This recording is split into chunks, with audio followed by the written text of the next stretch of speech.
कडशी मोपा सुटके झुजाऱ्याच्या फामिलीक अजून मुळाव्यो सुविधा ना।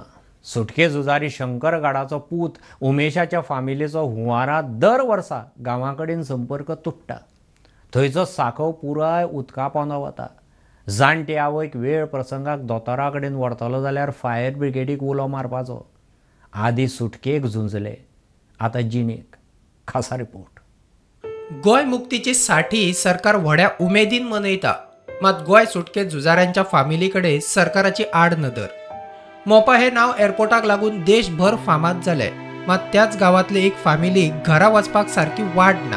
आमची घरं आहेत, इथे आमची 2 घरं आहेत, पाठीमागे इकडे आणखी 10-12 घरं कुटुंब त्या बाजूला आहेत आणि या सगळ्या लोकांचं फार मोठं आलं होतं। त्या पुलामुळे या रस्त्याचा वापर होत नाही। सरकारान आता मेरेन खंय फकत आश्वासनच दिली।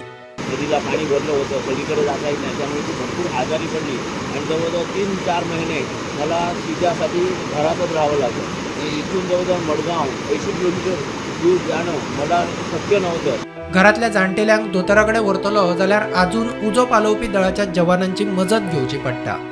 शाळेत आमकां वचूंक मेळना ना, असंच पाणी भरल्यामुळे। तसेच माझे गेल्या वर्षाचे 2 पेपर रावले। अभ्यासाचं आमचं खूपच नुकसान झालेलं आसा। माझा न्हू तर माझ्या 2 बहिणीचं तसंच नुकसान जायत असता। ह्या फामिलीचेर सरकाराची केन्ना नजर पडटली काय ह्या प्रश्नाची जाप अजून मेळना। शाळा सुरू जाल्यार फक्त 2 दिवस शाळेत गेल्लो।